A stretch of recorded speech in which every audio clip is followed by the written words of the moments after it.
आवाज तुम्ही उठवाल, खात्री आहे आम्हाला. कारण तुम्ही खानदानी राजकारणी आहे. तुम्ही असं डुप्लिकेट राजकारणी नाही.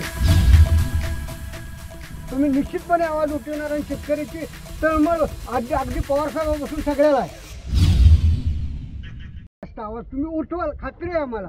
कारण तुम्ही खानदानी राजकारणी आहे. तुम्ही असं डुप्लिकेट राजकारणी नाही. तुम्ही निश्चितपणे आवाज उठवणार आणि शेतकऱ्याची तळमळ अगदी पवार साहेबांपासून सगळ्याला आहे. तुम्ही निश्चितप्रमाणे आमच्या शेतकऱ्याचं ज्या वेळेला कांद्याला भाव नव्हता त्यावेळेला कांदा कोण खाणार म्हणणारा माझा या देशाचा नेता पवार साहेब होते.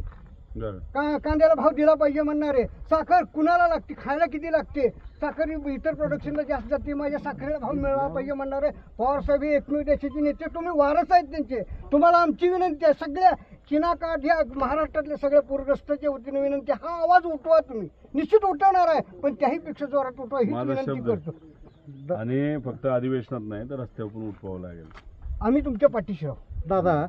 म्हणजे तुमचं 50 एकर जमीन नुकसान होऊन सुद्धा हा जो शेतकऱ्याच्या माझं जाऊ द्या हो, माझ्यापेक्षा गोरगरीब शेतकरी 2 एकरवाले शेतकऱ्याचं गेलं उद्ध्वस्त झालं. मला कोणी कसा तरी मी उभा राहीन, पण त्या लोकांनी काय करायचं त्याला म्हणतात मराठी माणसाचं मन.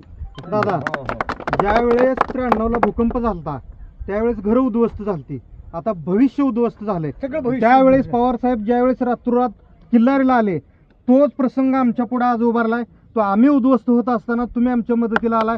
आम्ही जोपर्यंत आयुष्य आहे आमचं तोपर्यंत रोहित पवार आणि पवार साहेबांचं आमची जबाबदारी आहे. जबाबदारी नाही, तुमचं रक्त आहे ते, आणि त्या रक्तानुसार तुम्ही गप्प बसणार नाही हे आम्हाला कळतंय. आणि दुसरी विनंती आमची, आपलं केहविके देशात 1 नंबरचं काम करतंय. शेला ऊर्जा द्यायचं काम, याच्यावर काही थोडी मदत होती का तुमची केहविकेकडनं करावी, त्याची वाढ होती का हे सुद्धा आपण प्रयत्न करावे. 4 दिवसापूर्वी माझे वडील जे आता चेअरमन आहेत दादा, तर बाबांनी ती बैठक घेतली. त्यात कसं आहे की केळीचं पीक, ऊसाचं पीक, द्राक्ष आणि जे काही पिकं आहेत जी आपल्याला पाण्याखाली गेलीत पण त्यांना आपल्याला वाचवता येईल, नाहीतर त्याला थोडीशी ताकद देता येईल, त्याच्यावर आता अभ्यास झालेला आहे. परिपत्रक आपण काढतोय, ते प्रसिद्ध पण करतो आणि सरकारला सुद्धा आम्ही सांगणार आहे की लोकांपर्यंत तो विषय जाऊ द्या. कारण आता काय होईल, बुरशी सुरू होईल. आवाज तुम्ही उठवाल, खात्री आहे आम्हाला. कारण तुम्ही खानदानी राजकारणी आहे. तुम्ही असं डुप्लिकेट राजकारणी नाही. तुम्ही निश्चितपणे आवाज उठवणार आणि शेतकऱ्याची तळमळ अगदी पवार साहेबांपासून सगळ्याला आहे. तुम्ही निश्चितप्रमाणे आमच्या शेतकऱ्याचं ज्या वेळेला कांद्याला भाव नव्हता त्यावेळेला कांदा कोण खाणार म्हणणारा माझा या देशाचा नेता पवार साहेब होते. कांद्याला भाव दिला पाहिजे म्हणणारे. साखर कुणाला लागते, खायला किती लागते, साखर इतर प्रोडक्शनला जास्त जाते, माझ्या साखरेला भाव मिळाला पाहिजे म्हणणारे पवार साहेब हे एकमेव देशाचे नेते. तुम्ही वारस आहेत त्यांचे. तुम्हाला आमची विनंती आहे, सगळ्या चिनाकाठ या महाराष्ट्रातल्या सगळ्या पूरग्रस्ताच्या वतीने विनंती, हा आवाज उठवा. तुम्ही निश्चित उठवणार आहे, पण त्याही पेक्षा जोरात उठवा ही विनंती करतो. आणि फक्त अधिवेशनात नाही तर रस्त्यावर पण उठवावं लागेल. आम्ही तुमच्या पाठीशी आहोत दादा. म्हणजे तुमचं 50 एकर जमीन नुकसान होऊन सुद्धा हा जो शेतकऱ्याच्या माझं जाऊ द्या हो, माझ्यापेक्षा गोरगरीब शेतकरी 2 एकरवाले शेतकऱ्याचं गेलं उद्ध्वस्त झालं. मला कोणी कसा तरी मी उभा राहीन, पण त्या लोकांनी काय करायचं त्याला म्हणतात मराठी माणसाचं मन. दादा, ज्यावेळेस 93ला भूकंप झालता त्यावेळेस घरं उद्ध्वस्त झालती. आता भविष्य उद्ध्वस्त झाले. त्यावेळेस पवार साहेब ज्यावेळेस रातोरात किल्लारीला आले तोच प्रसंग आमच्या पुढे आज उभारलाय. तो आम्ही उद्ध्वस्त होत असताना तुम्ही आमच्या मदतीला आलाय.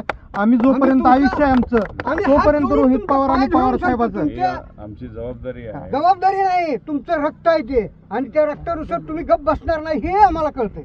आणि दुसरी विनंती आमची, आपलं केहविके देशात 1 नंबरचं काम करतंय.